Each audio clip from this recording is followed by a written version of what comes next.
வணக்கம். இது சூப்பர் 60. இன்றைய நாளில் அறிய வேண்டிய அத்தனை செய்திகளையும் 60 நிமிடங்களில் தரும் விறுவிறுப்பான செய்திகளின் தொகுப்பு. அந்த வகையில் மருத்துவ படிப்புக்கான முதற்கட்ட கலந்தாய்வின் முடிவில் 9000க்கும் மேற்பட்ட இடங்கள் நிரம்பியுள்ளன. இடைநிலை மருத்துவ படிப்புகளுக்கான முதற்கட்ட பொதுப்பிரிவு கலந்தாய்வு நிறைவு பெற்றது. தமிழ்நாட்டில் அரசு மற்றும் சுயநிதி மருத்துவக் கல்லூரிகளில் எம்பிபிஎஸ், பிடிஎஸ் உள்ளிட்ட இடைநிலை மருத்துவ படிப்புகளுக்கான கலந்தாய்வு நீட் தேர்வு மதிப்பெண் அடிப்படையில் நடத்தப்பட்டு வருகிறது. அந்த வகையில் நடப்பாண்டுக்கான மருத்துவ மாணவர் சேர்க்கை நடந்து வருகிறது. பொது பிரிவினருக்கான கலந்தாய்வு ஆன்லைனில் நடந்தது. அவ்வாறு கலந்தாய்வில் பங்கேற்றவர்களில் தகுதியானவர்களுக்கு கல்லூரிகளில் இடங்கள் ஒதுக்கீடு செய்யப்பட்டு வருகின்றன. அதன்படி முதல் சுற்று கலந்தாய்வில் எம்பிபிஎஸ், பிடிஎஸ் போன்ற இடைநிலை மருத்துவ படிப்புகளில் 7513 அரசு ஒதுக்கீட்டு இடங்களும் 2004 சுயநிதி கல்லூரிகளில் நிர்வாக ஒதுக்கீட்டு இடங்களும் என மொத்தம் 9517 இடங்கள் நிரம்பியிருப்பதாக தகவல்கள் வெளியாகியுள்ளன. மீதமுள்ள இடங்கள் மற்றும் இடஒதுக்கீட்டில் இடத்தை பெற்று கல்லூரிகளில் சேராத இடங்கள் இரண்டாவது சுற்று கலந்தாய்வில் நிரப்பப்பட உள்ளதாக தெரிவிக்கப்பட்டுள்ளது. ரஷ்யா உக்ரைன் போர் முடிவுகள் 2 வாரங்களில் தெரிந்துவிடும் என்று அமெரிக்க அதிபர் ட்ரம்ப் தெரிவித்துள்ளார். போர் நிறுத்தம் தொடர்பாக ரஷ்ய அதிபர் புதினுடன் கடந்த வாரம் ட்ரம்ப் பேச்சுவார்த்தை நடத்திய நிலையில் வெள்ளை மாளிகையில் அதிபர் ட்ரம்பை உக்ரைன் அதிபர் ஜெலன்ஸ்கி சந்தித்து பேசினார். அதனைத் தொடர்ந்து இங்கிலாந்து பிரதமர் கெய்ர் ஸ்டார்மர், பிரான்ஸ் அதிபர் மெக்ரான், இத்தாலி பிரதமர் மிலானி, நாட்டோ பொதுச் செயலாளர் மார்க் ரூட்டே உள்ளிட்டோருடன் ட்ரம்ப் ஆலோசனை நடத்தினார். அதன் பிறகு செய்தியாளர்களை சந்தித்த ட்ரம்ப் உக்ரைனின் பாதுகாப்பை உறுதி செய்ய நடவடிக்கை எடுக்கப்படும் என்று உறுதியளித்தார். போர் நிறுத்தம் குறித்து அமெரிக்கா, ரஷ்யா, உக்ரைன் அதிபர்கள் இணைந்து முத்தரப்பு பேச்சுவார்த்தையில் ஈடுபட உள்ளதாகவும் அதற்கு ரஷ்ய அதிபர் புதின் சம்மதம் தெரிவித்திருப்பதாகவும் ட்ரம்ப் தெரிவித்தார். And if we do, we have a good chance. I think if we have a trial like this, a good chance of maybe ending it. But he's expecting my call when we're finished with this meeting. ஐரோப்பிய நாடுகளின் நிதி உதவியுடன் அமெரிக்காவிடமிருந்து 7,86,000 கோடி ரூபாய் மதிப்பிலான பாதுகாப்பு தளவாடங்களை கொள்முதல் செய்வது குறித்தும் ட்ரம்புடன் ஆலோசனை நடத்தியதாக உக்ரைன் அதிபர் ஜெலன்ஸ்கி தெரிவித்தார். அமெரிக்க அதிபருடனான சந்திப்பு குறித்து பிரதமர் மோடியை தொலைபேசியில் அழைத்து ரஷ்ய அதிபர் புதின் பேசினார். உக்ரைன் ரஷ்யா போர் தொடர்பாக அலாஸ்காவில் அமெரிக்க அதிபர் ட்ரம்பை ரஷ்ய அதிபர் புதின் சந்தித்து பேசினார். இந்நிலையில் ட்ரம்புடனான பேச்சுவார்த்தை குறித்து பிரதமர் மோடியிடம் புதின் பேசியுள்ளார். இதுகுறித்து பதிவிட்டுள்ள பிரதமர் மோடி அமெரிக்க அதிபருடனான சந்திப்பு குறித்து தன்னுடன் பகிர்ந்து கொண்ட புதினுக்கு நன்றி தெரிவித்துள்ளார். மேலும் உக்ரைனுடனான மோதலுக்கு ராஜதந்திரம் மற்றும் பேச்சுவார்த்தை மூலம் அமைதியான தீர்வு காணப்பட வேண்டும் என இந்தியா தொடர்ந்து வலியுறுத்தி வருவதாகவும் இது தொடர்பான அனைத்து முயற்சிகளுக்கும் இந்தியா ஆதரவளிக்கும் என்றும் அவர் குறிப்பிட்டுள்ளார். இந்தியா ரஷ்யா இடையிலான கூட்டாண்மையை மேலும் வலுப்படுத்துவது குறித்தும் பிரதமர் மோடியுடன் புதின் ஆலோசித்தார். குடியரசு துணைத் தலைவர் பதவிக்கு தேசிய ஜனநாயக கூட்டணி சார்பில் போட்டியிட உள்ள தமிழ்நாட்டைச் சேர்ந்த சிபி ராதாகிருஷ்ணன் பிரதமர் நரேந்திர மோடியை சந்தித்து வாழ்த்து பெற்றார். ஜெக்தீப் தன்கர் ராஜினாமாவை அடுத்து குடியரசு துணைத் தலைவர் பதவிக்கான தேர்தல் அடுத்த மாதம் 9ஆம் தேதி நடைபெற உள்ளது.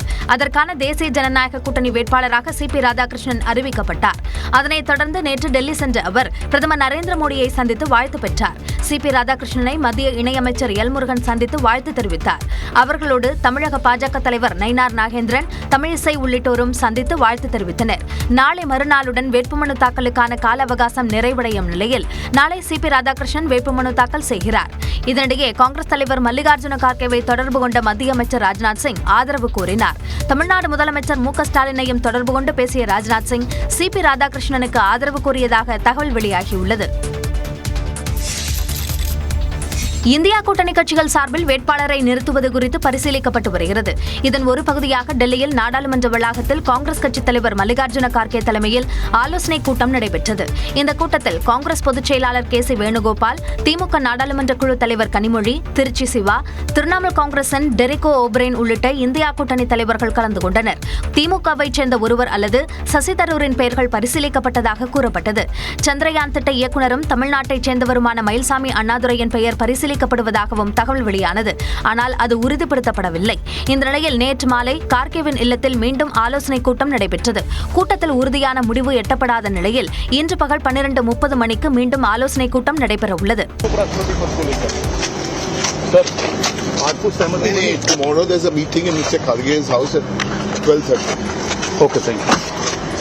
வேட்புமனு தாக்கல் நாளை மறுநாள் முடிவடைய உள்ள நிலையில் இன்று இறுதியான முடிவு எட்டப்படும் என்று எதிர்பார்க்கப்படுகிறது. குடியரசு துணைத் தலைவர் தேர்தலில் தமிழர் என்ற அடிப்படையில் சிபி ராதாகிருஷ்ணனை ஆதரிக்க வேண்டும் என்று அதிமுக, பாஜக கட்சிகள் கோரிக்கை விடுத்திருக்கும் நிலையில் அதனை திமுக கூட்டணி கட்சிகள் திட்டவட்டமாக நிராகரித்துள்ளன. நாட்டுடைய துணை ஜனாதிபதி ஒரு சாதாரண விஷயம். தமிழ்நாட்டை சேர்ந்தவருக்கு வாய்ப்பு கிடைச்சிருக்கு. அந்த வாய்ப்பு கிடைத்திருக்கிற காரணத்தினால நம்ம கட்சி பேதமின்றி தமிழ்நாட்டை சேர்ந்த அனைத்து நாடாளுமன்ற உறுப்பினர்களும் மாண்புமிகு சிபி ராதாகிருஷ்ணன் ஆதரிக்க வேண்டுமாய் அன்போடு கேட்டுக்கொள்கிறேன். எல்லா வகையிலும் தமிழர்களுக்கு துரோகம் செய்கிற ஒரு கட்சியாக பாஜக விளங்கி கொண்டிருக்கும் பொழுது ஒரு வேட்பாளரை தமிழராக அவர்கள் போட்டியிட செய்கிறார்கள் என்ற ஒற்றை காரணத்திற்காக நாங்கள் ஒட்டுமொத்த தமிழ்நாட்டையும் புறக்கணித்து விடவோ அல்லது அந்த மக்களுக்கு எதிராக நாங்கள் செயல்படவோ முடியாது. துணை ஜனாதிபதி வேட்பாளர்களை ஜனாதிபதி வேட்பாளர் அறிவித்தா கூட தமிழ்நாட்டு மக்கள் பாஜக பக்கம் சாய மாட்டார்கள். என்றால் பாஜகவுடைய மதவாதமும் பாசிசமும் தமிழ்நாட்டு மக்கள் தான் இந்தியாவிலேயே தெளிவாக புரிந்து வைத்திருக்கின்ற மாநிலம் தமிழ்நாடு. தெளிவாக புரிந்து வைத்துக் கொண்ட மக்கள் தமிழ்நாட்டு மக்கள். ஆகவே இதையெல்லாம் காட்டி தமிழ்நாட்டு மக்களை ஏமாற்ற முடியாது. தமிழ்நாட்டிற்காக தமிழ் மண்ணிற்காக நாங்கள் எல்லாம் செய்கிறோம் என்று நமது முதலமைச்சர்கள் பெருமையாக கூறிக்கொள்ளக்கூடிய இந்த நேரத்தில் இதையும் சேர்த்து கொடுத்தால் அது பொருத்தமாக இருக்கும். ஆதாரை ஆவணமாக ஏற்காதது ஏன் என்று முதலமைச்சர் மு.க. ஸ்டாலின் கேள்வி எழுப்பிய நிலையில் அதனை ஆவணங்களில் ஒன்றாக ஏற்பதாக தேர்தல் ஆணையம் தெரிவித்துள்ளது. வாக்கு திருட்டு விவகாரத்தில் இந்தியா கூட்டணியினர் எழுப்பிய கேள்விகளுக்கு விடையளிப்பதற்கு பதிலாக கூடுதலான கேள்விகளை தலைமை தேர்தல் ஆணையரின் விளக்கம் எழுப்பியிருப்பதாக முதலமைச்சர் மு.க. ஸ்டாலின் விமர்சித்துள்ளார். இது தொடர்பாக எக்ஸ் பக்கத்தில் பதிவிட்டுள்ள அவர், பீகாரில் வீடுதோறும் கணக்கெடுப்பு நடத்தியும் எப்படி இத்தனை தகுதியான வாக்காளர்கள் நீக்கப்பட்டனர் என்று வினவியுள்ளார். புதிய வாக்காளர்களின் பதிவு வழக்கத்திற்கு மாறாக குறைவாக உள்ளதாக கூறியுள்ள முதலமைச்சர், தகுதிக்குரிய நாளில் 18 வயது நிறைவுற்ற எத்தனை இளம் வாக்காளர்கள் சேர்க்கப்பட்டனர் என்றும் கேள்வி எழுப்பியுள்ளார்.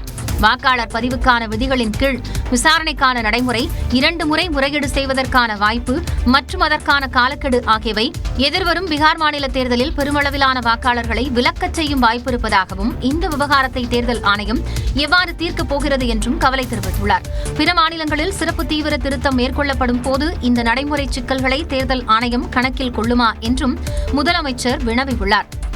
மறைந்த வாக்காளர்களின் பெயரை நீக்குமாறு தேர்தல் ஆணையத்திடம் திமுக முறையிட்டுள்ள நிலையில் இது எப்போது நிறைவேற்றப்படும் என்றும் வாக்காளர்களின் உரிமையை உறுதிப்படுத்தும் ஆவணமாக ஆதாரை ஏற்க தேர்தல் ஆணையத்தை தடுப்பது எது என்றும் கேள்வி எழுப்பியுள்ளார். நியாயமான தேர்தல்கள் என்பதே தேர்தல் ஆணையத்தின் இலக்காக இருக்குமானால் அது மேலும் வெளிப்படைத்தன்மையுடனும் வாக்காளர்களுக்கு நெருக்கமாகவும் இருக்கலாமே என்றும் முதலமைச்சர் மு.க. ஸ்டாலின் தெரிவித்துள்ளார். பீகாரில் வரைவு வாக்காளர் பட்டியலில் பெயர் நீக்கப்பட்டவர்கள் தங்களது ஆதார் நகலை சமர்ப்பித்து மீண்டும் பெயர் சேர்க்க முறையிடலாம் என்று தேர்தல் ஆணையம் அறிவித்துள்ளது. பீகாரில் வாக்காளர் பட்டியல் சிறப்பு தீவிர திருத்தத்தின் கீழ் 65 லட்சம் வாக்காளர்கள் நீக்கப்பட்டதை எதிர்த்து தாக்கல் செய்யப்பட்ட மனுக்களை விசாரித்த உச்சநீதிமன்றம் அண்மையில் இடைக்கால உத்தரவை பிறப்பித்திருந்தது. அதில் சிறப்பு திருத்தத்தின் மூலம் நீக்கப்பட்ட 65 லட்சம் வாக்காளர்களின் பெயர்கள் அடங்கிய பட்டியலையும் அவர்களை பட்டியலிலிருந்து நீக்கியதற்கான காரணத்தையும் வெளியிட வேண்டும் என்று தேர்தல் ஆணையத்திற்கு உத்தரவிட்டிருந்தது. மேலும் தேர்தல் ஆணையத்தின் விளக்கத்தில் ஆட்சேபனை இருக்கும் பட்சத்தில் பொதுமக்கள் தங்களது ஆதார் அட்டையை காண்பித்து தேர்தல் ஆணையத்தில் முறையீடு செய்யலாம் என்றும் உச்சநீதிமன்றம் உத்தரவிட்டிருந்தது. அதனைத் தொடர்ந்து நீக்கப்பட்ட வாக்காளர்களின் விவரங்களை தேர்தல் ஆணையம் மாவட்ட வாரியாக வெளியிட்டுள்ளது. இந்த நிலையில் வரைவு வாக்காளர் பட்டியலில் பெயர் நீக்கப்பட்டவர்கள் தங்களது ஆதார் அட்டையை சமர்ப்பித்து மீண்டும் பெயரை சேர்க்க முறையிடலாம் என்று பீகார் மாநில தேர்தல் ஆணையம் அறிவித்துள்ளது. வாக்கு திருட்டு விவகாரத்தில் ஒட்டுமொத்த நாடும் தேர்தல் ஆணையத்திடம் பிரமாண பத்திரம் கேட்கும் என்று ராகுல் காந்தி பதிலடி கொடுத்துள்ளார். வாக்கு திருட்டு விவகாரத்தில் ராகுல் காந்தி 7 நாட்களுக்குள் பிரமாண பத்திரம் தாக்கல் செய்ய வேண்டும் அல்லது நாட்டு மக்களிடம் மன்னிப்பு கேட்க வேண்டும் என்று தலைமை தேர்தல் அதிகாரி ஞானேஷ்குமார் தெரிவித்திருந்தார். இந்நிலையில் பீகாரில் தனது பேரணியில் பேசிய ராகுல் காந்தி, தேர்தல் ஆணையர்கள் தங்கள் தவறுகளை திருத்திக் கொள்ளாவிட்டால் காங்கிரஸ் ஆட்சியில் கடும் எதிர்வினையை எதிர்கொள்ள வேண்டியிருக்கும் என்றார்.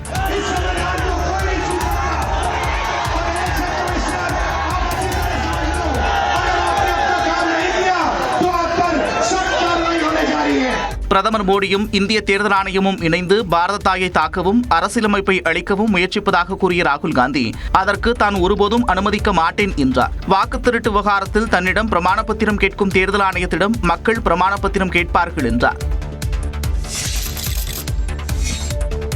சென்னையில் பள்ளி மாணவர்களுக்கான பிரத்யேக பேருந்து சேவையை துணை முதலமைச்சர் உதயநிதி ஸ்டாலின் தொடங்கி வைத்தார். சென்னை மாநகரில் பயிலும் மாணவர்கள் பாதுகாப்பான மற்றும் வசதியான பேருந்து சேவையை வழங்கும் பொருட்டு முதற்கட்டமாக தேர்ந்தெடுக்கப்பட்ட 25 பள்ளிகளுக்கு சிறப்பு மாணவர் பேருந்துகளை இயக்க தமிழ்நாடு அரசு ஏற்பாடு செய்துள்ளது.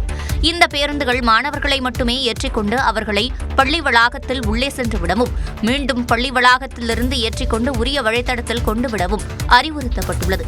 இந்த சேவையை சென்னை திருவல்லிக்கேணி லேடி வெலிங்டன் அரசு பள்ளியில் இருந்து துணை முதலமைச்சர் உதயநிதி ஸ்டாலின் தொடங்கி வைத்தார். அப்போது மாணவர்களுடன் கலந்துரையாடினார்.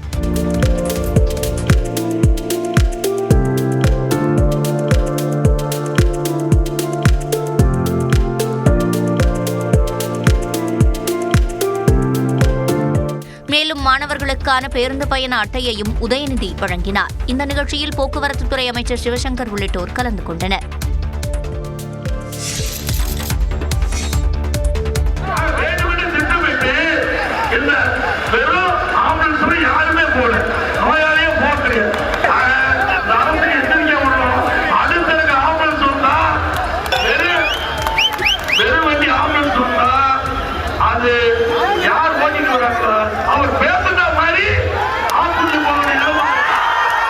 அணைக்கட்டு தொகுதியில் பரப்புரை கூட்டத்தில் உரையாற்றிக் கொண்டிருந்த போது நோயாளி இல்லாமல் ஆம்புலன்ஸ் வாகனம் வந்து இடையூறு செய்ததால் அதிமுக பொதுச் செயலாளர் எடப்பாடி பழனிசாமி மிரட்டல் விடுத்த காட்சிதான் இது. வேலூர் மாவட்டம் அணைக்கட்டு தொகுதியில் எடப்பாடி பழனிசாமி நேற்றிரவு பரப்புரை மேற்கொண்டார். அப்போது ஆம்புலன்ஸ் வாகனம் ஒன்று குறுக்கே வந்தது. ஆனால் அதில் நோயாளி இல்லாததால் ஆத்திரமடைந்த எடப்பாடி பழனிசாமி கூட்டத்தில் இடையூறு செய்வதற்காக திமுக அரசு ஆம்புலன்ஸை அனுப்பி வைப்பதாக குற்றம் சாட்டினார். தொடர்ந்து பேசிய எடப்பாடி பழனிசாமி அதிமுக தேர்தல் அறிக்கையில் விவசாயிகள், பெண்கள், ஏழை எளிய மக்கள் பயன்பெறும் வகையில் அதிக திட்டங்கள் இடம்பெறும் என்று அறிவித்தார்.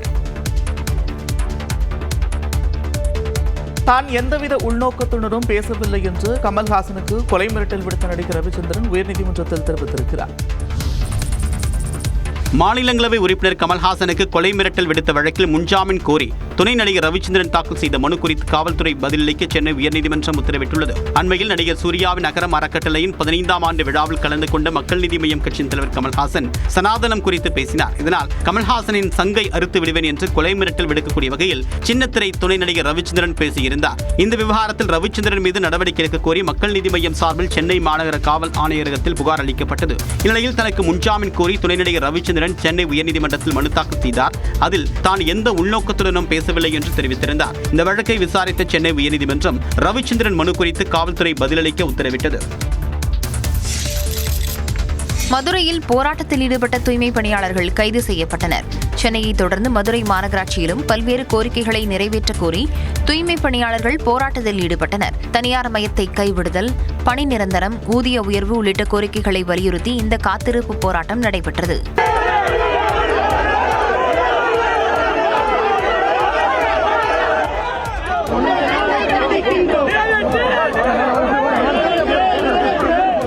தூய்மை பணியாளர்களுடன் மாநகராட்சி நிர்வாகத்தினர் நடத்திய பேச்சுவார்த்தையில் உடன்பாடு எட்டப்படாத நிலையில் போராட்டம் தொடர்ந்தது. காலையில் தொடங்கிய போராட்டம் இரவு 9 மணி வரை நீடித்த நிலையில் போராட்டத்திற்கு அனுமதி அளிக்க மறுத்த காவல்துறையினர் அவர்களை கைது செய்தனர். ஒத்துழைக்க மறுத்த பணியாளர்களை குண்டுக்கட்டாக வாகனங்களுக்கு தூக்கிச் சென்றனர்.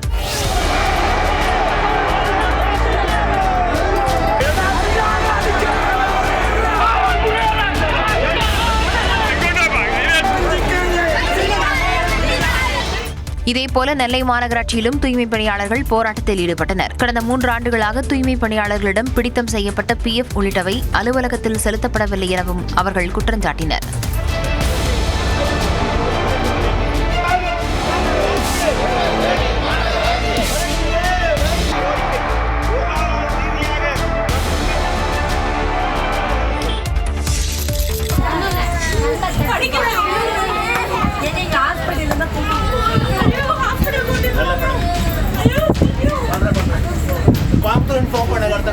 மூக்கில் ரத்தம் வழிய உயிருக்கு போராடிய குழந்தையை துரிதமாக செயல்பட்டு ரயில்வே காவலர்கள் காப்பாற்றிய காட்சிகள்தான் இவை. கோவை மாவட்டம் காரபனையிலிருந்து கோவை நோக்கி சென்ற மெமு ரயிலில் 2 வயது குழந்தையின் தொண்டையில் மிட்டாய் சிக்கிக் கொண்டது. அடுத்த சில நொடிகளில் மூக்கில் ரத்தம் வழிய குழந்தை மூச்சுவிட சிரமப்பட்டுள்ளது. இதனை பார்த்த ரயில்வே காவல்படை பெண் ஆய்வாளர் சற்றும் யோசிக்காமல் துரிதமாக செயல்பட்டு குழந்தையின் முதுகில் தட்டி குழந்தையை காப்பாற்றினார்.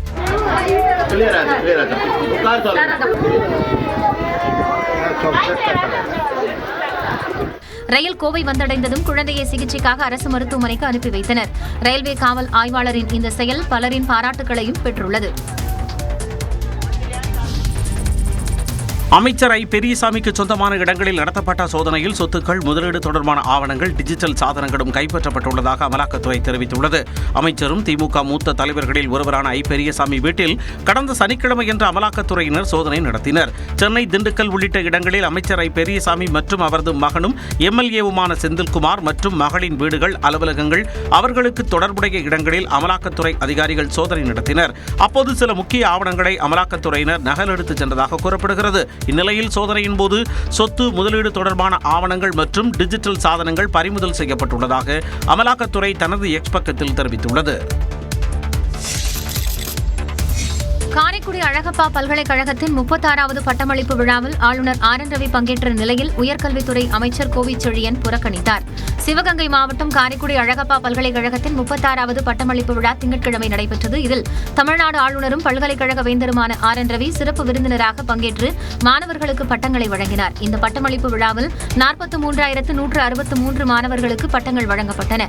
முனைவர் பட்டம் என 314 பேருக்கு ஆளுநர் நேரடியாக சான்றிதழ்களை வழங்கி கௌரவித்தார். இந்நிகழ்ச்சியில் உயர்கல்வித்துறை அமைச்சரும் பல்கலைக்கழக இணைவேந்தருமான கோவி செழியன் பங்கேற்பார் என அழைப்புதழில் அச்சிடப்பட்டிருந்தது. இருப்பினும் நிகழ்ச்சியை அமைச்சர் புறக்கணித்தார்.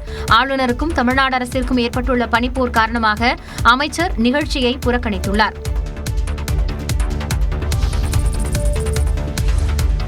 மதுரையில் வரும் 21ஆம் தேதி நடைபெறும் தவேக மாநாட்டிற்கு இருசக்கர வாகனங்களில் வருவதை தவிர்க்க வேண்டும் என மாவட்ட காவல்துறை அறிவுறுத்தியுள்ளது. மதுரையை அடுத்த பாரபத்தியில் நடைபெறும் மாநாட்டுக்கான ஏற்பாடுகள் தீவிரமாக நடைபெற்று வருகின்றன. இந்நிலையில் வாகனங்களுக்கான வழித்தடம் குறித்த அறிவிப்பை மாவட்ட காவல்துறை வெளியிட்டுள்ளது. அதே நேரம் இருசக்கர வாகனங்களில் வருவதை தவிர்க்க வேண்டும் என்று கேட்டுக் கொள்ளப்பட்டுள்ளது. கன்னியாகுமரி, நெல்லை, தென்காசி, தூத்துக்குடி, விருதுநகர் ஆகிய மாவட்டங்களில் இருந்து வரும் வாகனங்கள் அருப்புக்கோட்டை, காரியப்பட்டி, ஆவியூர் வழியாக மாநாட்டு திடலை அடைய வேண்டும் என தெரிவிக்கப்பட்டுள்ளது. ராமநாதபுரத்திலிருந்து வரும் வாகனங்கள் பார்த்திபனூர், நரிக்குடி, திருச்சுழி வழியாக பயணிக்க வேண்டும். தஞ்சை, நாகப்பட்டினம், திருவாரூர், மயிலாடுதுறை, புதுக்கோட்டை, சிவகங்கை மாவட்டங்களில் இருந்து வரும் வாகனங்கள் திருபுவனம், மீனாட்சிபுரம், ஆவியூர் வழியாக பயணிக்க வேண்டும் என அறிவுறுத்தப்பட்டுள்ளது. கோவை, திருப்பூர், ஈரோடு, சேலம், நாமக்கல், கரூர், தருமபுரி, கிருஷ்ணகிரி மாவட்டங்களிலிருந்து மாநாட்டிற்கு வரும் வாகனங்கள் திண்டுக்கல், பாண்டியராஜபுரம், மேலக்கோட்டை வழியாக மாநாட்டு திடலை அடைய வேண்டும் என தெரிவிக்கப்பட்டுள்ளது. தேனி மாவட்டத்தில் இருந்து வரும் வாகனங்கள் ஆண்டிப்பட்டி, கணவாய், நாகமலக்கோட்டை, கப்பலூர் மேம்பாலம் வழியாக பயணிக்க வேண்டும். இதேபோல் சென்னை, விழுப்புரம், கடலூர், திருவண்ணாமலை, காஞ்சிபுரம் என வட மாவட்டங்களில் இருந்து திருச்சி மார்க்கமாக வரும் வாகனங்கள் விரகனூர், அருப்புக்கோட்டை சந்திப்பு வழியாக மாநாட்டு திடலை அடைய வேண்டும் என மதுரை மாவட்ட காவல்துறை கேட்டுக் கொண்டுள்ளது. கேரள மாநிலம் வயநாட்டில் பள்ளிக்குள் குட்டி யானை ஒன்று நுழைந்ததால் மாணவர்கள் அச்சமடைந்து வகுப்பறை கதவை மூடிக்கொண்டனர்.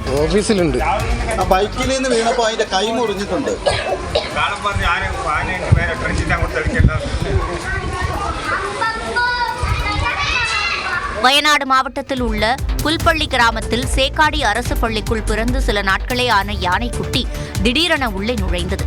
தாய் யானையை பிரிந்து வந்த சோகம் ததும்பிய குட்டி யானையின் நிலை பரிதாபமாக இருந்தது.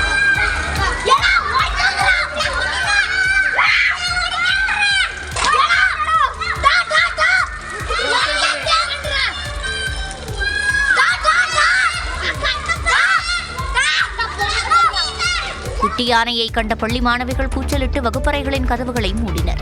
வனத்துறைக்கு தகவல் அளிக்கப்பட்டதைத் தொடர்ந்து குட்டி யானையை வனத்துறையினர் அழைத்துச் சென்றனர். தாய் யானையுடன் சேர்க்க முயற்சித்து வருகின்றனர். விண்வெளி சென்றுவிட்டு இந்தியா திரும்பிய சுபான்சு சுக்லா பிரதமர் மோடியை சந்தித்து வாழ்த்து பெற்றார். சர்வதேச விண்வெளி நிலையத்திற்கு சென்ற முதல் இந்தியர் என்ற பெருமையுடன் தாயகம் திரும்பிய சுபான்சு சுக்லா பிரதமர் மோடியை சந்தித்து வாழ்த்து பெற்றார். சர்வதேச விண்வெளி நிலையத்தில் 18 நாட்கள் ஆய்வு செய்த சுபான்சு சுக்லா கடந்த மாதம் பூமிக்கு திரும்பினார். இந்நிலையில் இந்தியாவிற்கு ஞாயிற்றுக்கிழமை அதிகாலை வந்தடைந்த சுபான்சு சுக்லாவுக்கு தொடர்ந்து வாழ்த்துக்களும் பாராட்டுகளும் குவிந்து வருகின்றன. இந்நிலையில் அவர் பிரதமர் மோடியை சந்தித்தார்.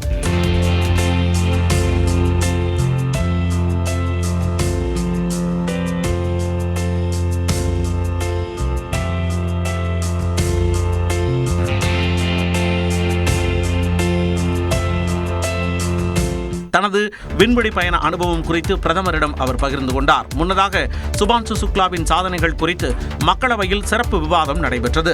இதில் பேசிய மத்திய அமைச்சர் ஜிதேந்திர சிங் இந்திய விண்வெளி ஆராய்ச்சியில் புதிய அத்தியாயம் தொடங்கிவிட்டதாக பெருமிதம் தெரிவித்தார். அவர் பேசும்போது பீகார் சிறப்பு வாக்காளர் பட்டியல் திருத்தம் குறித்து விவாதிக்க வேண்டும் என எதிர்க்கட்சியினர் முழக்கமிட்டனர். அப்போது பேசிய மத்திய அமைச்சர் விண்வெளி வீரர் மீது ஏன் எதிர்க்கட்சிகளுக்கு கோபம் என்றார். टेक्नोलॉजी की जो भूमिका रही है उस भूमिका को निभाने के हेतु जो टेक्नोलॉजी अपनाई गई वो भी गत 10 वर्षों में मोदी जी की सरकार के आने के बाद ऐसा हुआ. சுபான்சு சுக்லாவை கௌரவிக்க எதிர்க்கட்சிகள் தவறிவிட்டதாகவும் ஜிதேந்திர சிங் கூறினார். மும்பையில் கனமழையால் மக்களின் இயல்பு வாழ்க்கை முடங்கியுள்ளது. மகாராஷ்டிர மாநிலம் மும்பையின் பல்வேறு பகுதிகளில் ஞாயிற்றுக்கிழமை இரவு முதல் கனமழை பெய்து வருகிறது. செம்பூர், காட்கோப்பர் உள்ளிட்ட பகுதிகளில் 10 சென்டிமீட்டர் மழை பெய்துள்ளது. பலத்த மழையால் சாலைகளில் நீர் தேங்கியதால் வாகனங்கள் மிதந்தபடி செல்லும் நிலை ஏற்பட்டது.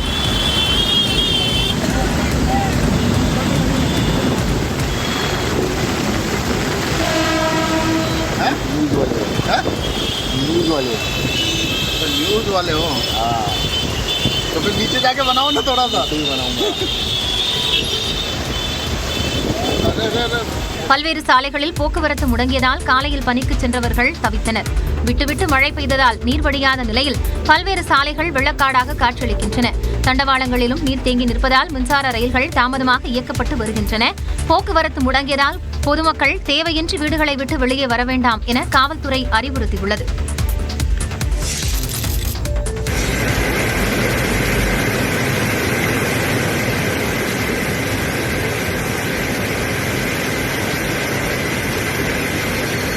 தெலுங்கானா மாநிலம் மேடக் மாவட்டத்தில் உள்ள பழமையான கோவிலை வெள்ளம் சூழ்ந்த காட்சிதான் இது.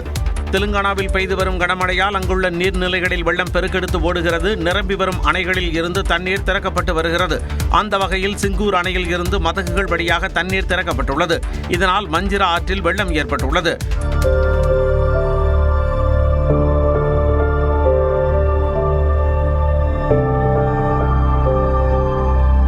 இடுப்புலபாயா எனும் இடத்தில் மஞ்சிரா ஆற்றின் கரையோரம் அமைந்துள்ள வனதுர்க்க பவானி கோவிலில் வெள்ளம் சூழ்ந்துள்ளது. கோவிலை மூழ்கடிக்கும் நிலையில் வெள்ளம் பெருக்கெடுத்து ஓடுவதால் உள்ளூர் வாசிகள் மற்றும் பக்தர்கள் அச்சமடைந்துள்ளனர்.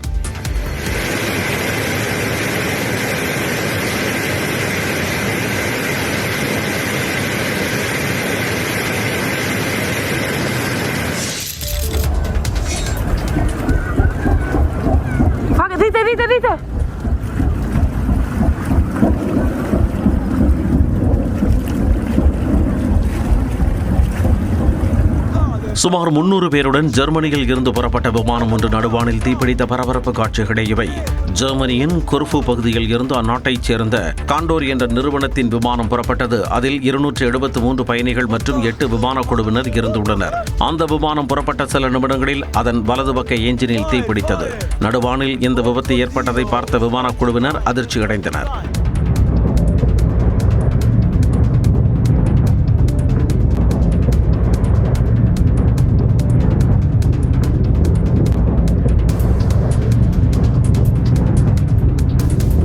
தொடர்ந்து தீப்பிடித்த என்ஜினை ஆஃப் செய்துவிட்டு இத்தாலியின் பிரிண்டிசி நகரத்தில் அந்த விமானத்தை விமானி தரையிறக்கினார். நல்வாய்ப்பாக இந்த விபத்தில் யாருக்கும் பாதிப்பு ஏற்படவில்லை.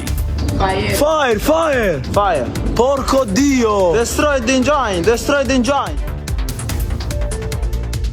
ஆசிய கோப்பை கிரிக்கெட் தொடருக்கான இந்திய அணியில் சுப்மன் கில் இடம்பெறுவாரா என்று எதிர்பார்ப்பு ஏற்பட்டுள்ளது. ஆசிய கோப்பை கிரிக்கெட் தொடருக்கான இந்திய அணி இன்று அறிவிக்கப்பட உள்ளது. செப்டம்பர் 9 முதல் 28ஆம் தேதி வரை ஐக்கிய அரபு அமீரகத்தில் ஆசிய கோப்பை கிரிக்கெட் தொடர் நடைபெறுகிறது. இந்த தொடருக்கான இந்திய அணியை அஜித் அகர்கர் தலைமையிலான தேர்வுக்குழு இன்று மதியம் அறிவிக்க உள்ளது. சூரியகுமார் யாதவ் தலைமையிலான இந்திய 20 ஓவர் அணி கடந்த தொடர்களில் சிறப்பாக விளையாடி வரும் நிலையில் அதே அணி தொடருமா அல்லது கடந்த IPL சீசனில் சிறப்பாக விளையாடிய இந்திய டெஸ்ட் கேப்டன் சுப்மன் கில், ஸ்ரேயாஸ் ஐயர், ஜெய்ஸ்வால் உள்ளிட்ட வீரர்களுக்கு வாய்ப்பு அளிக்கப்படுமா என்ற கேள்வி எழுந்துள்ளது. ஆப்கானிஸ்தான், பாகிஸ்தான் உள்ளிட்ட அணிகளின் பட்டியல் வெளியான நிலையில் இன்று இந்திய அணி குறித்த அறிவிப்பு வெளியாகிறது. இந்திய அணி தனது முதல் ஆட்டத்தில் செப்டம்பர் 10ஆம் தேதி ஐக்கிய அரபு அமீரகத்தை எதிர்கொள்கிறது. தொடர்ந்து செப்டம்பர் 14ஆம் தேதி பாகிஸ்தானையும் 18ஆம் தேதி ஓமனையும் எதிர்த்து விளையாடுகிறது. ஆசிய கோப்பை கிரிக்கெட் தொடரில் இந்தியா பாகிஸ்தான் அணிகள் மோதக்கூடிய போட்டியை நேரலை செய்யும் போது விளம்பர கட்டணமாக 10 வினாடிக்கு 16 லட்சம் ரூபாய் நிர்ணயம் செய்யப்பட்டுள்ளது. ஆசிய கோப்பை கிரிக்கெட் தொடர் UAE-யில் அடுத்த மாதம் 9ஆம் தேதி முதல் 28ஆம் தேதி வரை நடைபெறவுள்ளது. லீக் ஆட்டத்தில் இந்தியா பாகிஸ்தான் அணிகள் விளையாடக்கூடிய போட்டி சார்ஜா மைதானத்தில் 14ஆம் தேதி களை கட்டவுள்ளது. இந்த போட்டியை இந்தியாவில் ஒளிபரப்பு செய்யும் உரிமம் சோனி நிறுவனத்திற்கு வழங்கப்பட்டுள்ளது. அதன்படி சோனி நிறுவனம் வெளியிட்டுள்ள விளம்பர கட்டண பட்டியலில் தொலைக்காட்சியில் போட்டியின் போது இடையில் விளம்பரம் செய்ய 10 வினாடிக்கு 14 லட்சம் ரூபாய் முதல் 16 லட்சம் வரை கட்டணம் நிர்ணயம் செய்யப்பட்டுள்ளது. அத்துடன் சோனி நிறுவனத்துடன் இணைந்து போட்டியை வழங்கும் நிறுவனத்தின் விளம்பரத்தை தொலைக்காட்சியில் ஒளிபரப்பு செய்ய 18 கோடியாகவும் இணையதளத்தில் ஒளிபரப்பு செய்ய 30 கோடியாகவும் கட்டணம் நிர்ணயம் செய்யப்பட்டுள்ளது. இந்தியா பாகிஸ்தான் அணிகள் விளையாடக்கூடிய போட்டியை இணையத்தில் 10 கோடிக்கும் அதிகமான ரசிகர்கள் கண்டுகளிப்பார்கள் என்பதால் இதற்கான விளம்பர கட்டணம் தொலைக்காட்சியை விட 2 மடங்காக நிர்ணயம் செய்யப்பட்டுள்ளது. இந்தியாவில் 2025ஆம் ஆண்டில் UPI பண பரிவர்த்தனை பன்மடங்கு அதிகரித்துள்ளதாக SBI வங்கி தெரிவித்துள்ளது. UPI பண பரிவர்த்தனை தொடர்பாக நாட்டின் முன்னணி வங்கியான SBI ஆய்வறிக்கையை வெளியிட்டுள்ளது. அதில் இந்தியாவில் UPI பயன்பாடு தொடர்ந்து அதிகரித்து வருவதாக தெரிவிக்கப்பட்டுள்ளது. மதிப்படிப்படையில் கடந்த ஜனவரியில் சராசரியாக தினசரி 75,743 கோடி ரூபாய் பரிவர்த்தனை நடைபெற்ற நிலையில் ஜூலை மாதத்தில் 80,919 கோடி ரூபாயாக உயர்ந்திருப்பதாக குறிப்பிடப்பட்டுள்ளது. நடப்பு ஆகஸ்ட் மாதத்தில் தினசரி பரிவர்த்தனை அளவு 90,446 கோடி ரூபாயாக உயர்ந்திருப்பதாகவும் கூறப்பட்டுள்ளது.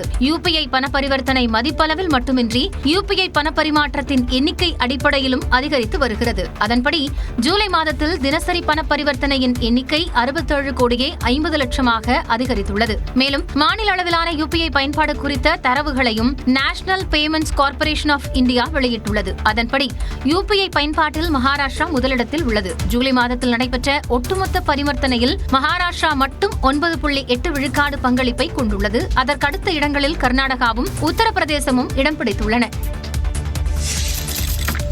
பாலிவுட் நடிகர் அமீர் கான் தனது முதல் மனைவியுடன் இருந்தபோதே வேறொரு பெண்ணுடன் திருமணத்தை மீறிய உறவில் இருந்ததாக அமீர் கானின் சகோதரர் ஃபைசல் கான் பரபரப்பு குற்றச்சாட்டை தெரிவித்துள்ளார். அமீர் கான் மற்றும் ஃபைசல் கான் இடையே பல ஆண்டுகளாக விரிசல் தொடர்ந்து வருகிறது. இந்நிலையில் சமீபத்தில் பேட்டியளித்த ஃபைசல் கான் தனது குடும்பத்தை விட்டு பிரிந்திருப்பதற்கான காரணம் குறித்து கூறினார். அப்போது ரீனா தத்தாவுடன் திருமண வாழ்க்கையில் இருந்தபோது அமீர் கான் பத்திரிகையாளர் ஜல்லிகா ஹன்ஸ் உடன் உறவில் இருந்ததாக தெரிவித்தார். ரீனாவை அமீர் விவாகரத்து செய்ததாகவும் பின்னர் கிரண் ராவை திருமணம் செய்து கொண்டதாகவும் தெரிவித்த ஃபைசல் ஜெசிகாவுடன் அமீர் குழந்தையும் பெற்றுக்கொண்டதாக கூறி பெரும் சர்ச்சையை எழுப்பியுள்ளார்.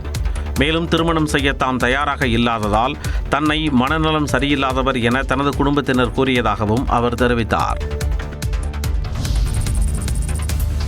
கேரளாவைச் சேர்ந்த ராப் பாடகர் வேடன் மீது மேலும் 2 பெண்கள் பாலியல் துன்புறுத்தல் குற்றச்சாட்டை முன்வைத்துள்ளனர். திரிக்காக்கரா காவல் நிலையத்தில் வேடன் மீது பாலியல் வன்கொடுமை வழக்கு பதிவு செய்யப்பட்டதை தொடர்ந்து அவர் தலைமறைவாக உள்ளார். இந்நிலையில் அவர் மீது மேலும் 2 பெண்கள் பாலியல் குற்றச்சாட்டை முன்வைத்துள்ளனர். கேரள முதல்வர் பினராயி விஜயனை சந்தித்த அந்த பெண்கள் 2020 மற்றும் 21ஆம் ஆண்டுகளில் பாலியல் துன்புறுத்தலுக்குள்ளானதாக குற்றம் சாட்டியுள்ளனர். புகார் அளித்துள்ள வேடனின் ரசிகை சமூக வலைதளம் மூலம் அவருடன் பழகியதாகவும் பின்னர் கோழிக்கோட்டில் உள்ள அபார்ட்மெண்டில் சந்தித்த போது பாலியல் துன்புறுத்தலுக்கு ஆளாக்கப்பட்டதாகவும் தெரிவித்துள்ளார். 2 ஆண்டுகள் பழகிய வேடன் திருமணம் செய்து கொள்வதாக உறுதியளித்து பின்னர் ஏமாற்றிவிட்டதாகவும் புகார் தெரிவித்துள்ளார். முதல்வரிடம் அளிக்கப்பட்ட புகார் மனு மீதான விசாரணை நடத்த DGP அலுவலகத்திற்கு அனுப்பி வைக்கப்பட உள்ளதாகவும் தகவல் வெளியாகியிருக்கிறது. மதுரை ஆதீனம் மீதான வழக்கில் உயர்நீதிமன்றம் புதிய உத்தரவு பிறப்பித்துள்ளது. இரு பிரிவினரிடையே மோதலை ஏற்படுத்தும் வகையில் பேசியதாக பதிவு செய்யப்பட்ட வழக்கில் மதுரை ஆதீனத்திற்கு எதிராக கடும் நடவடிக்கை எதுவும் எடுக்கக்கூடாது என காவல்துறைக்கு சென்னை உயர்நீதிமன்றம் உத்தரவிட்டுள்ளது. மதுரை ஆதீனத்தின் கார் மீது மற்றொரு கார் மோதிவிட்டு நிற்காமல் சென்ற விவகாரம் தொடர்பாக மதுரை ஆதீனம் தன்னை கொலை செய்ய சதி நடந்துள்ளதாக சர்ச்சைக்குரிய வகையில் பேசியிருந்தார். இது தொடர்பாக இரு பிரிவினரிடையே மோதலை உருவாக்கும் வகையில் பேசியதாக மதுரை ஆதீனம் மீது காவல்துறை வழக்கு பதிவு செய்தது. இந்த வழக்கை ரத்து செய்ய கோரி மதுரை ஆதீனம் தரப்பில் சென்னை உயர்நீதிமன்றத்தில் வழக்கு தாக்கல் செய்யப்பட்டிருந்தது. இந்த வழக்கு நீதிபதி சந்திரகுமார் முன் விசாரணைக்கு வந்தபோது சமூக ஆர்வலர் பியூஷ் மனுஷ் தரப்பு இந்த வழக்கில் தன்னை இணைக்க கோரி மனு தாக்கல் செய்துள்ளதாக தெரிவிக்கப்பட்டது. இந்த கோரிக்கையை ஏற்க மறுத்த நீதிபதி ஆதீனத்தின் மனுவுக்கு பதிலளிக்க காவல்துறைக்கு செப்டம்பர் 15ஆம் தேதி வரை கால அவகாசம் வழங்கினார். மேலும் அதுவரை ஆதீனத்திற்கு எதிராக கடும் நடவடிக்கைகள் எதுவும் எடுக்கக்கூடாது எனவும் உத்தரவிட்டார்.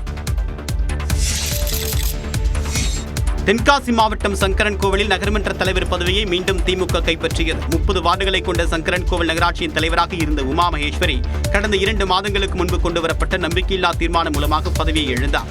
அதனைத் தொடர்ந்து காலியாக உள்ள தலைவர் பதவிக்கு தேர்தல் அறிவிக்கப்பட்டது. திமுகவை சேர்ந்த 6வது வார்டு உறுப்பினர் கௌசல்யா, அதிமுகவை சேர்ந்த அண்ணாமலை புஷ்பம் ஆகியோர் தலைவர் பதவிக்கு போட்டியிட்டனர். நிலையில் பலத்த பாதுகாப்புடன் வாக்குப்பதிவு நடைபெற்றது. இதில் கௌசல்யா 22 வாக்குகள் பெற்று நகர்மன்ற தலைவராக தேர்வானார். அவருக்கு சங்கரன்கோவில் சட்டமன்ற உறுப்பினர் ராஜா சால்வை அணிவித்து மரியாதை செலுத்தினார். நகர்மன்ற தலைவர் பதவியை மீண்டும் திமுக கைப்பற்றியதைத் தொடர்ந்து அந்த கட்சியினர் கொண்டாட்டத்தில் ஈடுபட்டனர். மக்களின் அடிப்படை தேவைகளை பூர்த்தி செய்வேன் என்று புதிதாக தேர்வான நகர்மன்ற தலைவர் கௌசல்யா தெரிவித்தார். மக்கள் அடிப்படை தேவை எல்லா பணிகளையுமே நான் சிறப்பாக செய்தேன். அதிமுகவை சேர்ந்த நகர்மன்ற உறுப்பினர்களும் கௌசல்யாவுக்கு வாக்களித்துள்ளது குறிப்பிடத்தக்கது. வந்தவாசி அருகே உள்ள அரசினர் மேல்நிலைப் பள்ளிக்கு 15 லட்சம் ரூபாய் செலவில் நடிகர் ராகவா லாரன்ஸ் மற்றும் நடிகர் பாலா ஆகியோர் இணைந்து கழிப்பறை கட்டிக் கொடுத்துள்ளனர். திருவண்ணாமலை மாவட்டம் வந்தவாசி அடுத்த இரும்பேடு கிராமத்தில் உள்ள அரசு மேல்நிலைப் பள்ளியில் கழிப்பறை வசதி இல்லாததால் மாணவர்கள் பெரும் அவதிக்குள்ளாகினர். இந்நிலையில் முன்னாள் மாணவர்களின் முயற்சியால் மாற்றம் சேவை அறக்கட்டளை நிறுவனர் நடிகர் ராகவா லாரன்ஸ் மற்றும் சமூக சேவகரும் சின்னத்திரை நடிகருமான பாலா ஆகியோர்களின் ஏற்பாட்டில் சுமார் 15 லட்சம் ரூபாய் மதிப்பீட்டில் கழிப்பறை கட்டடம் கட்டப்பட்டது. இதன் திறப்பு விழா நிகழ்ச்சியில் சிறப்பு அழைப்பாளர்களாக ராகவா லாரன்ஸ் மற்றும் பாலா ஆகியோர் கலந்து கொண்டு ரிப்பன் வெட்டி கழிப்பறை கட்டிடத்தை மாணவர்களின் பயன்பாட்டிற்கு கொண்டு வந்தனர்.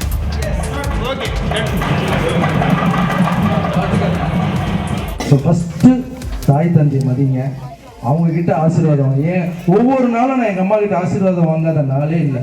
அந்த ஆசீர்வாதத்தை விட இந்த உலகத்துல எந்த தெய்வமும் இல்லை எனக்கு.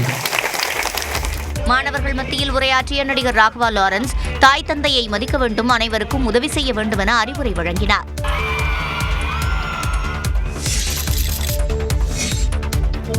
இவரு கவிஞர்னு அவரே பேரை சுற்றி கூடிய இவர் எல்லாரையுமே நம்ம ரோடுல எப்பவுமே அவங்கள நடமாட விடாம பார்த்துக்க வேண்டியது நம்மளுடைய கடமை.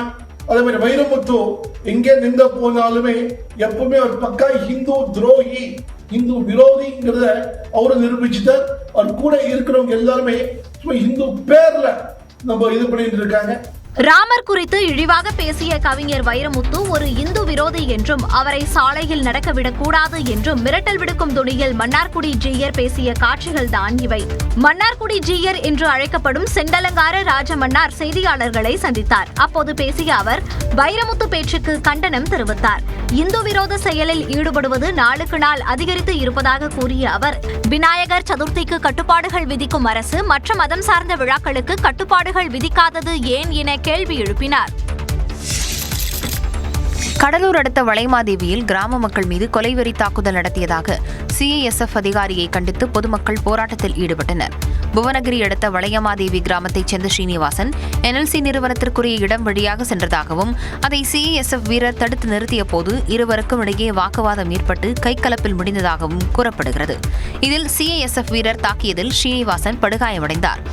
தாக்குதல் நடத்திய சிஐஎஸ்எஃப் வீரருக்கு எதிராக கிராம மக்கள் ஒன்று திரண்டு வாக்குவாதத்தில் ஈடுபட்டதால் அப்பகுதியில் பரபரப்பு ஏற்பட்டது.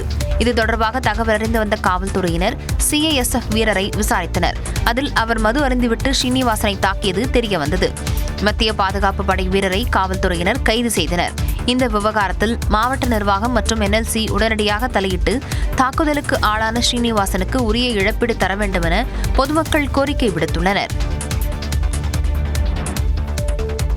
கட்சியின் 26வது மாநில மாநாட்டில் மாநில செயலாளர் தேர்வு செய்யப்படவில்லை.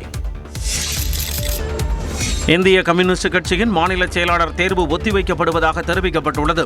இந்திய கம்யூனிஸ்ட் கட்சியின் 26வது மாநில மாநாடு சேலத்தில் 4வது நாளாக நடைபெற்றது. மாநாட்டின் நிறைவு நாளில் செம்படை பேரணி நடைபெற்றது. பெரியார் நூற்றாண்டு நினைவு வளைவில் இருந்து பழைய பேருந்து நிலையம் வரை ஆயிரக்கணக்கானோர் பேரணி சென்றனர்.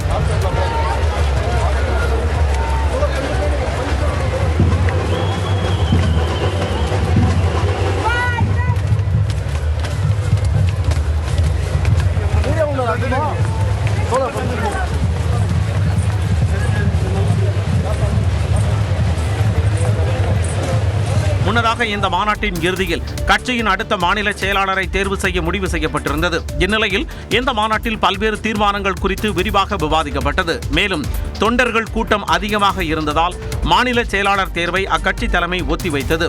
அதன்படி இதற்கான விவாதம் 15 நாட்கள் கழித்து நடத்தப்படும் என தெரிவிக்கப்பட்டுள்ளது. மாநில செயலாளர் பதவிக்கு மூத்த நிர்வாகிகள் மு. வீரபாண்டியன், சந்தானம் இடையே போட்டி நிலவுகிறது. தமிழ்நாட்டில் 207 அரசு பள்ளிகளுக்கு திமுக அரசு மூடுவிழா கண்டதாக பாமக தலைவர் அன்புமணி குற்றஞ்சாட்டியுள்ளார். கிருஷ்ணகிரி மாவட்டம் ஒசூரில் சுற்றுப்பயணம் மேற்கொண்ட அன்புமணிக்கு பாமகவினர் உற்சாக வரவேற்பு அளித்தனர். தொடர்ந்து பேசிய அவர் தமிழ்நாட்டில் 200க்கும் மேற்பட்ட பள்ளிகள் மூடும் நிலைக்கு தள்ளப்பட்டு இருப்பதாக குற்றஞ்சாட்டினார். தமிழ்நாட்டில் 4000 பள்ளிக்கூடங்கள் அரசு பள்ளிக்கூடங்கள்ல ஒரே ஒரு ஆசிரியர் தான். தமிழ்நாட்டில் 1 லட்சம் வகுப்பறையில் ஒரு ஆசிரியரும் கிடையாது. 1 லட்சம் வகுப்பறைகள் ஒரு ஆசிரியரும் கிடையாது. அப்ப என்னத்தையா நீங்க கல்வியில நீங்க சாதனை பண்ணிட்டீங்க? தொழில் வளர்ச்சியில் தமிழ்நாடு பின்னோக்கி சென்றதாக அன்புமணி விமர்சித்தார். முதல் முறையாக தமிழ்நாட்டிலே இந்த திமுக ஆட்சியில -0.58% தொழில் வளர்ச்சி எவ்வளவு -0.58% போயிடுச்சு. தமிழ்நாட்டில் மீண்டும் திமுக ஆட்சிக்கு வரக்கூடாது என அன்புமணி தெரிவித்தார்.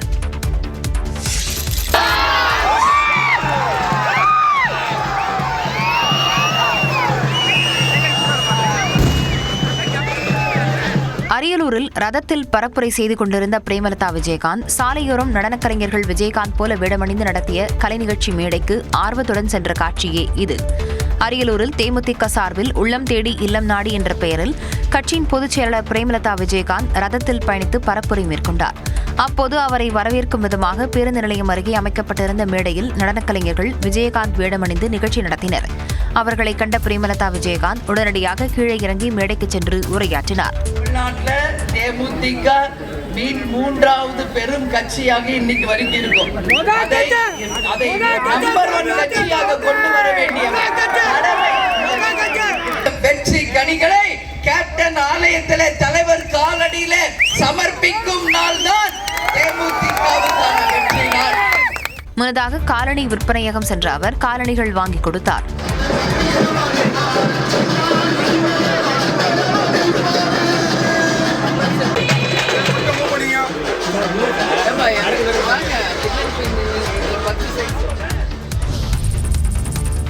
தாவேகா கொடியை பயன்படுத்த தடை கோரிய வழக்கை சென்னை உயர்நீதிமன்றம் தள்ளுபடி செய்து உத்தரவிட்டது.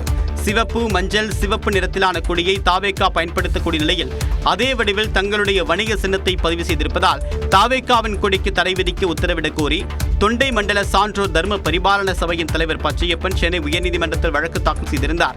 இந்த வழக்கு நீதிபதி செந்தில்குமார் ராமமூர்த்தி முன்பாக விசாரணைக்கு வந்தபோது தங்களது சின்னத்தை பயன்படுத்துவது வணிக சின்ன சட்டத்தையும் பதிப்புரிமை சட்டத்தையும் மீறக்கூடிய செயல் என்றும் தாவேகா கொடி மக்கள் மத்தியில் குழப்பத்தை ஏற்படுத்தும் என்றும் மனுதாரர் தரப்பில் வாதிடப்பட்டது.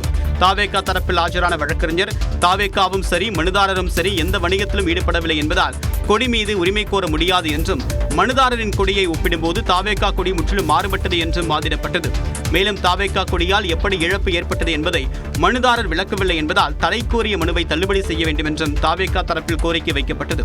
இருதரப்பு வாதங்களையும் கேட்ட நீதிபதி தாவேகா கொடியால் குழப்பம் ஏற்படும் என்று கூற முடியாது எனவும் சிவப்பு, மஞ்சள், சிவப்பு நிறத்தான கொடியை பயன்படுத்த தாவேகாவுக்கு தடை விதிக்க முடியாது என்று தெரிவித்து மனுவை தள்ளுபடி செய்து உத்தரவிட்டார். சொத்து குவிப்பு வழக்கிலிருந்து அமைச்சர் ஐ பெரியசாமி விடுவிக்கப்பட்டதை ரத்து செய்த உயர்நீதிமன்ற உத்தரவிற்கு உச்சநீதிமன்றம் தடை விதித்துள்ளது. அமைச்சர் ஐ பெரியசாமி கடந்த 2006 முதல் 2010 ஆண்டு வரை அமைச்சராக இருந்தபோது வருமானத்திற்கு அதிகமாக 2,1,35,000 ரூபாய் சொத்து சேர்த்ததாக புகார் எழுந்தது. இது தொடர்பாக ஐ பெரியசாமி, அவரது மனைவி உள்ளிட்ட 4 பேர் மீது லஞ்ச ஒழிப்பு போலீசார் வழக்கு பதிவு செய்தனர். இந்நிலையில் மனுவை விசாரித்த திண்டுக்கல் சிறப்பு நீதிமன்றம் ஐ பெரியசாமி உள்ளிட்ட 4 பேரையும் வழக்கிலிருந்து விடுவித்து உத்தரவிட்டது. இதை எதிர்த்து லஞ்ச ஒழிப்புத்துறை போலீசார் தாக்கல் செய்த மேல்முறையீட்டு மனுவை விசாரித்த உயர்நீதிமன்றம் குற்றச்சாட்டில் முகாந்திரம் உள்ளதாக கூறி இந்த வழக்கை திண்டுக்கல் நீதிமன்றம் மீண்டும் விசாரிக்க உத்தரவிட்டது.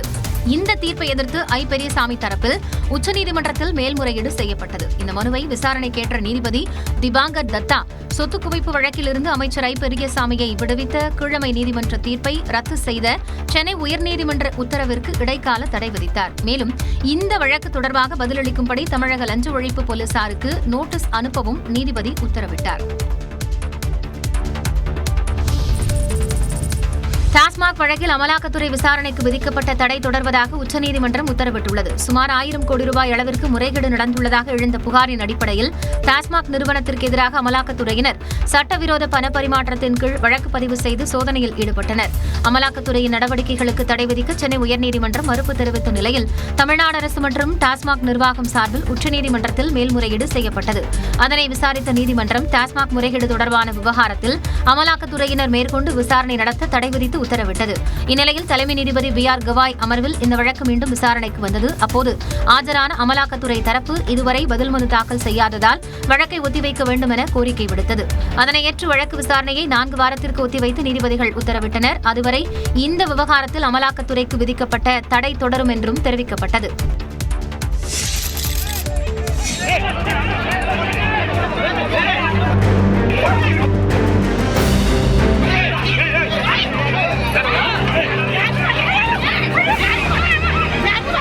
சங்கராபுரம் அருகே முனியப்பன் கோயிலுக்கு சொந்தம் கொண்டாடிய நபருடன் ஏற்பட்ட வாக்குவாதம் கைகலப்பாக மாறிய காட்சிதான் இது. கள்ளக்குறிச்சி மாவட்டம் சங்கராபுரம் அருகே தேவபாண்டலம் கிராமத்தில் உள்ள முனியப்பன் கோயிலில் மக்கள் பொங்கல் வைத்து வழிபட்டுள்ளனர். அப்போது அங்கு வந்த சதீஷ் என்பவர் கோயிலுக்கு சொந்தம் கொண்டாடி கிராம மக்களுடன் வாக்குவாதம் செய்ததாக கூறப்படுகிறது. சிறிது நேரத்தில் வாக்குவாதம் கைகலப்பாகி இருதரப்பினரும் தாக்கிக் கொள்ளும் காட்சிகள் வெளியாகி அதிர்ச்சியை ஏற்படுத்தியது.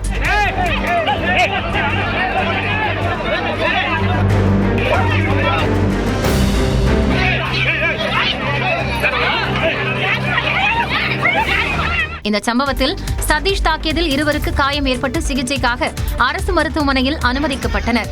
தாக்குதலை கண்டித்தும் சதீஷை கைது செய்ய வலியுறுத்தியும் சங்கராபுரம் திருவண்ணாமலை சாலையில் கிராம மக்கள் மறியல் போராட்டத்தில் ஈடுபட்டனர். தகவல் அறிந்து அங்கு வந்த போலீசார் சதீஷை கைது செய்வதாக உறுதியளித்ததன் பேரில் சாலை மறியல் கைவிடப்பட்டது.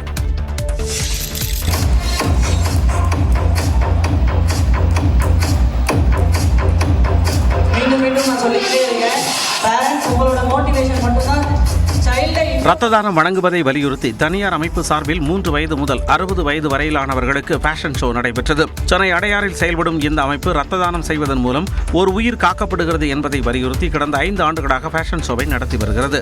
இந்த நிலையில் சென்னையில் நடைபெற்ற ஃபேஷன் ஷோவில் சிறுவர்கள், கல்லூரி மாணவர்கள், இளைஞர்கள் என அனைவரும் கலந்து கொண்டனர்.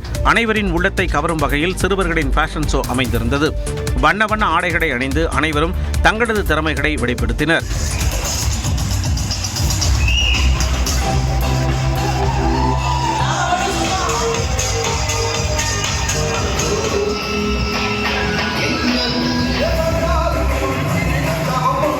வெற்றி பெற்றவர்களுக்கு கோப்பை வழங்கி கௌரவிக்கப்பட்டனர். ஃபேஷன் ஷோவில் கலந்து கொண்ட 60 பேருக்கும் ஒரு திரைப்பட தயாரிப்பு நிறுவனம் உருவாக்கும் படத்தில் நடிக்க வாய்ப்பு வழங்கப்படும் என தெரிவிக்கப்பட்டுள்ளது.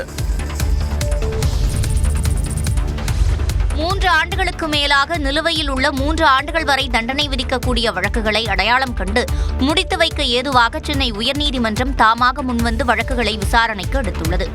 சென்னை உயர்நீதிமன்றம் எடுத்த இந்த வழக்கு தலைமை நீதிபதி உத்தரவின்படி நீதிபதி வரத சக்கரவர்த்தி முன் விசாரணைக்கு வந்தது.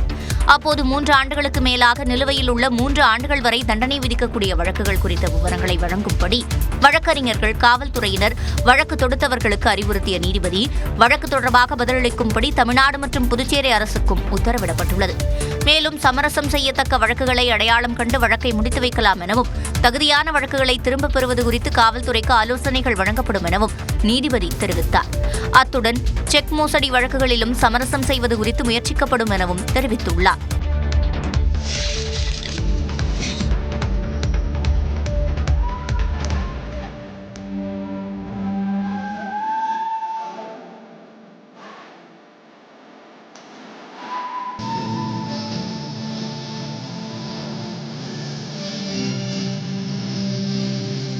நடப்பாண்டுக்கான மிஸ் யூனிவர்ஸ் இந்தியா போட்டியில் மணிகா விஸ்வகர்மா மகுடம் சூடியுள்ளார். ராஜஸ்தான் மாநிலம் ஜெய்ப்பூரில் மிஸ் யூனிவர்ஸ் இந்தியா இறுதிப் போட்டி வெகு விமரிசையாக நடந்தது. நாடு முழுவதும் இருந்து ஏராளமான அழகிகள் பங்கேற்ற நிலையில் ராஜஸ்தானைச் சேர்ந்த மணிகா விஸ்வகர்மா 2025ஆம் ஆண்டுக்கான மிஸ் யூனிவர்ஸ் இந்தியாவாக மகுடம் சூட்டப்பட்டார்.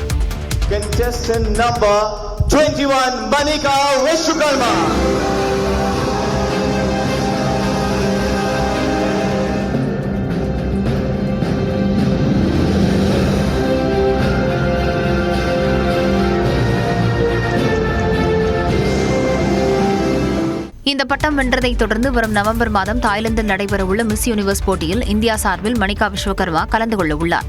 அரசியல், அறிவியல் மற்றும் பொருளாதாரம் இறுதி ஆண்டு படித்து வரும் இவர் கடந்த ஆண்டு மிஸ் யூனிவர்ஸ் ராஜஸ்தான் போட்டியிலும் பட்டம் வென்றார். வாக்காளர் பட்டியல் சிறப்பு திருத்தத்திற்கு எதிராக நாடாளுமன்ற வளாகத்தில் இந்தியா கூட்டணி எம்பிக்கள் ஆர்ப்பாட்டத்தில் ஈடுபட்டனர். நாடாளுமன்ற வளாகத்தில் நடைபெற்ற ஆர்ப்பாட்டத்தில் காங்கிரஸ் தலைவர் மல்லிகார்ஜுன கார்கே, திமுக நாடாளுமன்ற குழு தலைவர் கனிமொழி, சமாஜ்வாதி கட்சித் தலைவர் அகிலேஷ் யாதவ், திரிணாமுல் காங்கிரஸ் எம்பிக்கள் அபிஷேக் பானர்ஜி, மஹுவா மொய்த்ரா உள்ளிட்டோர் பங்கேற்று மத்திய அரசுக்கு எதிராகவும் தேர்தல் ஆணையத்திற்கு எதிராகவும் முழக்கங்களை எழுப்பினர்.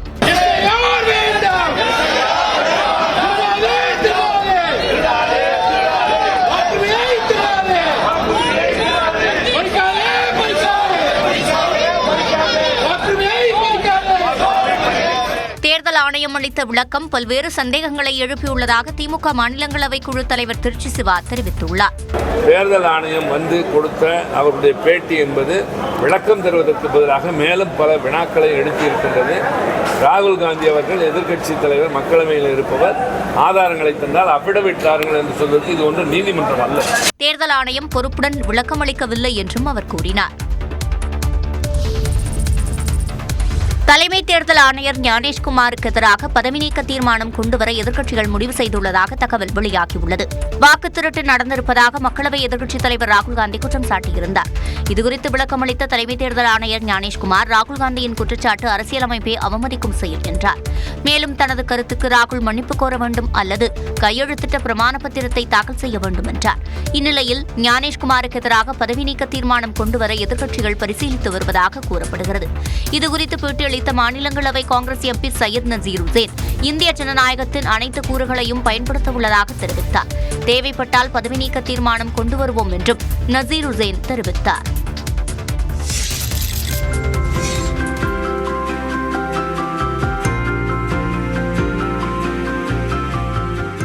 டெல்லியில் கொட்டி தீர்த்த மழையால் பல பகுதிகள் வெள்ளக்காடான சூழ்நிலையிலும் டெலிவரி ஊழியர்கள் தங்கள் பணியை செய்யும் காட்சிகளே இவை.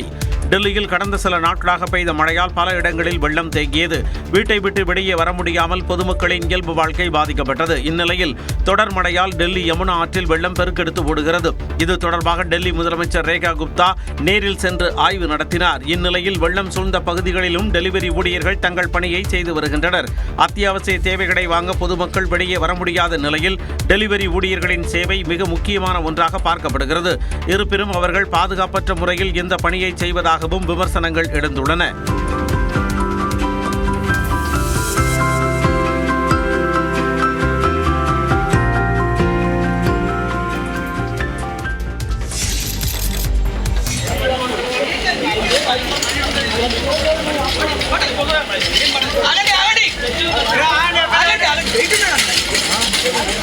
சில நொடிகள் முன்பு வரை உடனிருந்தவர்கள் மின்சாரம் பாய்ந்து அசைவற்று கிடப்பதைக் கண்டு அதிர்ச்சியடைந்த சக நண்பர்கள் அவர்களை காப்பாற்ற துடித்தும் 5 பேர் உயிரிழந்த காட்சிகள் தான் இது. தெலங்கானா தலைநகர் ஹைதராபாத்தில் உள்ள கோகுல் நகரில் கிருஷ்ண ஜெயந்தியை முன்னிட்டு அந்த பகுதி மக்கள் அலங்கரிக்கப்பட்ட பல்லக்கில் கிருஷ்ணரை ஊர்வலமாக அழைத்துச் சென்று கொண்டாடியுள்ளனர்.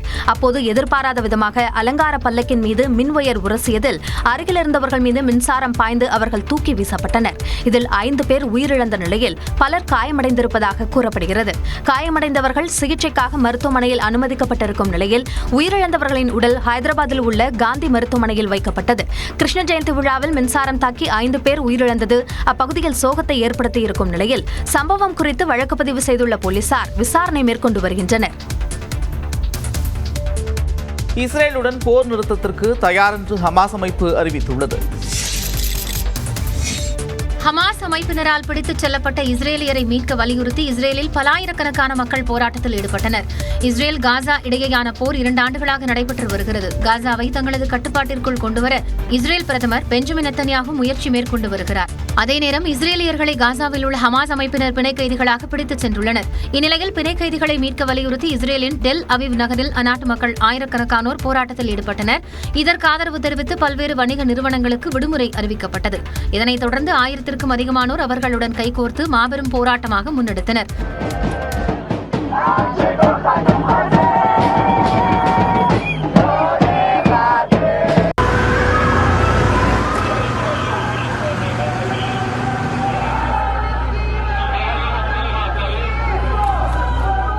ஹமாஸ் அமைப்பினருடன் போர் நிறுத்த ஒப்பந்தத்தை இஸ்ரேல் பிரதமர் பெஞ்சமின் நெதன்யாகு மேற்கொள்ள வேண்டும் என்றும் போராட்டத்தில் ஈடுபட்ட மக்கள் வலியுறுத்தினர். சர்வதேச அளவிலான டிஜிட்டல் பண பரிவர்த்தனையை எளிதாக்கும் வகையில் பேபால் வேர்ல்ட் தளம் விரைவில் அறிமுகமாக உள்ளது. இதுகுறித்து அறிவித்துள்ள பேபால் நிறுவனம், சர்வதேச அளவில் செயல்பட்டு வரும் டிஜிட்டல் பரிவர்த்தனை தளங்களை ஒன்றிணைத்து இந்த சேவையை வழங்க உள்ளதாக தெரிவிக்கப்பட்டுள்ளது. இதற்காக தேசிய பேமெண்ட்ஸ் கார்ப்பரேஷனுடன் இணைந்து செயல்பட உள்ளதாகவும் பேபால் நிறுவனம் அறிவித்துள்ளது. மேலும் இந்த தளம் பென்பே, மெர்காடோ பாகோ, டென்பே குளோபல் உள்ளிட்டவற்றை ஒரே தளத்திற்கு கீழ் கொண்டு வரும் என தெரிவிக்கப்பட்டுள்ளது. இதன் மூலம் இந்தியாவுக்கு UPI-ஐ பயன்படுத்தி எளிதாக பண பரிவர்த்தனை செய்வது போல மற்ற நாடுகளில் இருப்பவர்களுக்கும் இந்தியாவில் இருந்து பணத்தை அனுப்ப முடியும் என தெரிவிக்கப்பட்டுள்ளது. அமெரிக்கா, ஜெர்மனி உள்ளிட்ட நாடுகளில் இருப்பவர்களும் இந்தியாவில் இருப்பவர்களுக்கு பணம் அனுப்ப முடியும். இதேபோல ஆன்லைன் ஷாப்பிங், வெளிநாடுகளுக்கு செல்லும் போது அங்குள்ள கடைகளில் பொருட்கள் வாங்குவது உள்ளிட்டவற்றுக்கு இந்த வசதியை பயன்படுத்திக் கொள்ள முடியும் என தெரிவிக்கப்பட்டுள்ளது. வாக்குறுதிகளில் 98% நிறைவேற்றப்பட்டுள்ளதாக முதலமைச்சர் மு க ஸ்டாலின் பொய் கூறுவதாக அதிமுக பொதுச் செயலாளர் எடப்பாடி பழனிசாமி குற்றம் சாட்டியுள்ளார். திருவண்ணாமலை மாவட்டம் கலசப்பாக்கத்தில் எடப்பாடி பழனிசாமி தேர்தல் பரப்புரையில் ஈடுபட்டார். அப்போது பேசிய அவர் 10% வாக்குறுதிகளை கூட திமுக நிறைவேற்றவில்லை என்றார். இதுவரை ஒரு 10% அறிவிப்புகளும் நிறைவேற்றப்படவில்லை. ஆனால் இன்றைய முதலமைச்சர் திராவிட முன்னேற்ற கழக தலைவர் திரு ஸ்டாலின் அவர்கள் 98% அறிவிப்புகளை நிறைவேற்றப்பட்டதாக ஒரு பச்சை பொய்யை முழு பூசணிக்காயை சோற்றில் மறைத்துக் கொண்டிருக்கிறார். அனைத்து துறைகளிலும் ஊழல் அதிகரித்து விட்டதாகவும் எடப்பாடி பழனிசாமி விமர்சித்தார். எல்லா துறையிலும் ஊழல் இல்லாத துறையே கிடையாது. எந்த ஒரு பிரச்சனைக்கு சென்றாலும் அந்த பிரச்சனைக்கு அந்த துறையை சேர்ந்த அதிகாரிகளை கவனிச்சாதான் அந்த பிரச்சனை தீரும். அப்படி எல்லா துறையிலும் ஊழல் நிறைந்து ஊழல் மணிந்து ஆட்சி அளிக்கின்ற ஆட்சி ஸ்டாலின் மாடல் ஆட்சி. ஏழைகளுக்காக அதிமுக கொண்டு வந்த திட்டங்களை திமுக அரசு ரத்து செய்ததாகவும் குற்றம் சாட்டினார். மதுரை மாநாட்டிற்கு கருவுற்ற பெண்கள், மாணவர்கள் வர வேண்டாம் என்று தவேக தலைவர் விஜய் கேட்டுக் கொண்டிருக்கிறார்.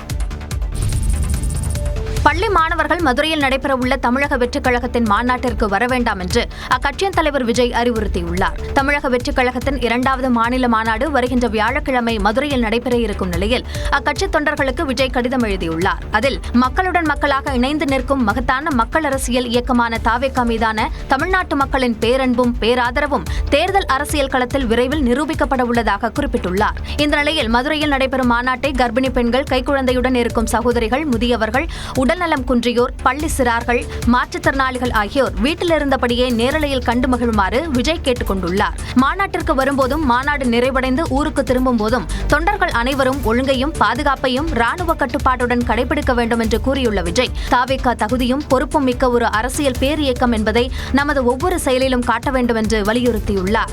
மேலும் மகத்தான தேர்தல் அரசியல் வரலாறு மீண்டும் நம் தமிழ்நாட்டு மண்ணில் நம்மால் நிகழப்போவது நிஜம் என்றும் அத்தகைய மாபெரும் அரசியல் விளைவை நிச்சயமாக நிகழ்த்தி காட்டும் பேரறிவிப்பாக மாநில மாநாட்டை மாற்றிக் காட்டுவோம் என்றும் விஜய் சூளுரைத்துள்ளார்.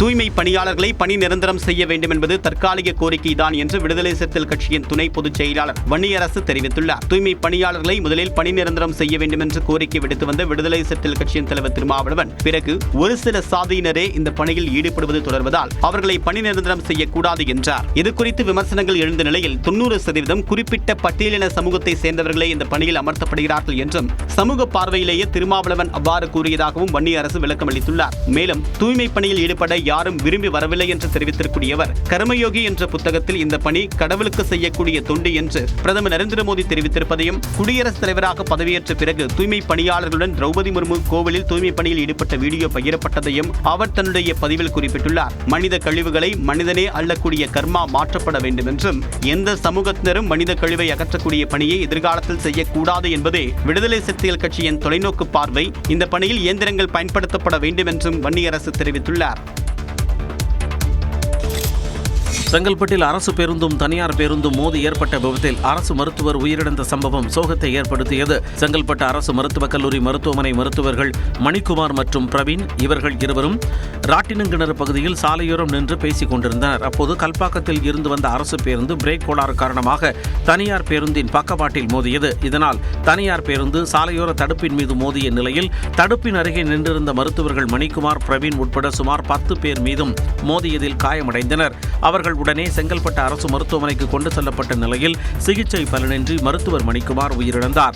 அவரது உடலுக்கு நேரில் அஞ்சலி செலுத்திய மக்கள் நல்வாழ்வுத்துறை அமைச்சர் மா. சுப்பிரமணியன் மணிக்குமாரின் குடும்பத்தினருக்கு ஆறுதல் தெரிவித்தார். மேலும் விபத்தில் சிக்கி தீவிர சிகிச்சை பிரிவில் உள்ளவர்களை நேரில் சென்று பார்வையிட்டு ஆறுதல் கூறினார். உயிரிழந்த மருத்துவர் குடும்பத்திற்கும் காயமடைந்தவர்களுக்கும் அரசு சார்பில் நிவாரணம் வழங்கப்படும் என்றும் கூறினார். பாமக தலைவர் அன்புமணி மீதான குற்றச்சாட்டுகள் குறித்து விளக்கம் கேட்டு கட்சியின் நிறுவனர் ராமதாஸ் தரப்பு நோட்டீஸ் அனுப்பியுள்ளது.